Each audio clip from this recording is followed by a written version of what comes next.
राधे राधे सभी को। जय श्री कृष्णा। स्वागत है आप सभी का हमारे यूट्यूब चैनल में। आज हम आपको बृहस्पति देव की कथा सुनाएंगे।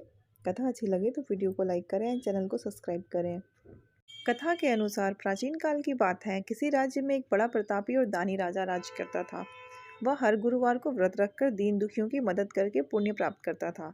परंतु ये सब बातें उसकी रानी को अच्छी नहीं लगती थी। वह न तो व्रत रखती थी और न ही दान पुण्य में विश्वास रखती थी। इतना ही नहीं, वह राजा को ऐसा करने से मना भी करती थी। एक समय की बात है, राजा शिकार खेलने के लिए वन को गए। घर पर रानी और दासी थी। उसी समय गुरु बृहस्पति देव साधु का रूप धारण कर राजा के दरवाजे पर भिक्षा मांगने आए। साधु ने जब रानी से भिक्षा मांगी तो वह कहने लगी, हे साधु महाराज, मैं इस दान और पुण्य से तंग आ गई हूँ। आप कोई ऐसा उपाय बताएं जिससे सारा धन नष्ट हो जाए और मैं आराम से रह सकूं। इतना सुनकर बृहस्पति देव ने कहा, हे देवी, तुम बड़ी विचित्र हो। संतान और धन से कोई दुखी नहीं होता। अगर धन अधिक है तो तुम इसे शुभ कार्यों में को लगाओ। कुंवारी कन्याओं का विवाह कराओ, विद्यालय बनवाओ, बाग बगीचे का निर्माण कराओ, जिससे तुम्हारे दोनों लोग सुधरें।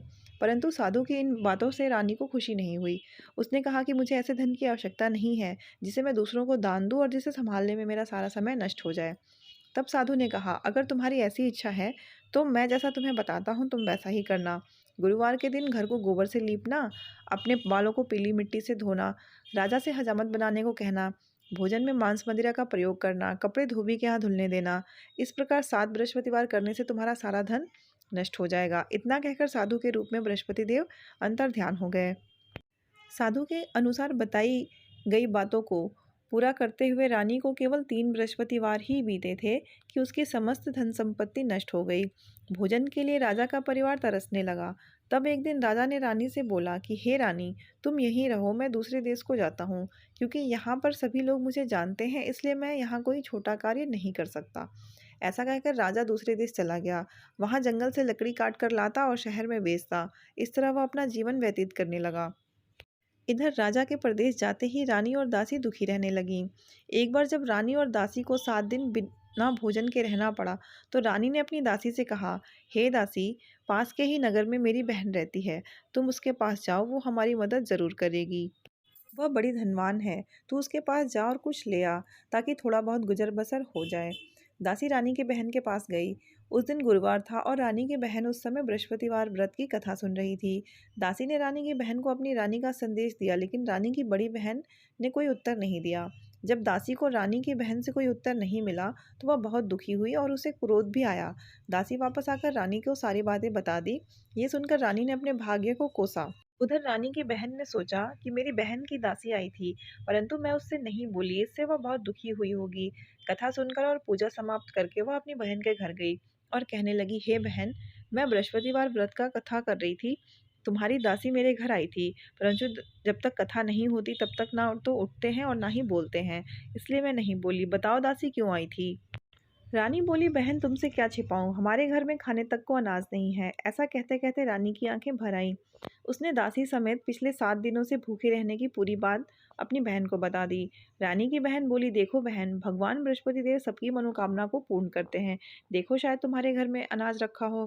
पहले तो रानी को विश्वास नहीं हुआ, पर बहन के आग्रह करने पर उसने अपनी दासी को अंदर भेजा तो उसे सचमुच अनाज से भरा एक घड़ा मिला।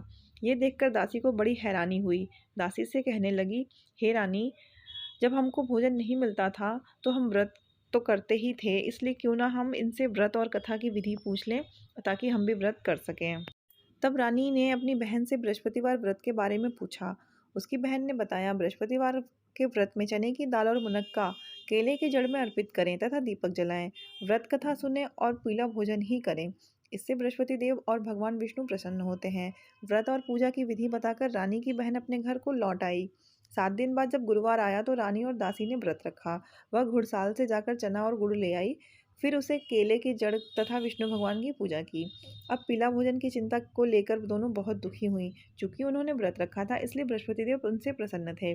वह एक साधारण व्यक्ति का रूप धारण कर 2 थालों में पीला भोजन दासी को दे गए। भोजन पाकर दासी प्रसन्न हुई और फिर रानी के साथ मिलकर उसने भोजन ग्रहण किया। उसके बाद वह सभी गुरुवार को व्रत और पूजा करने लगी।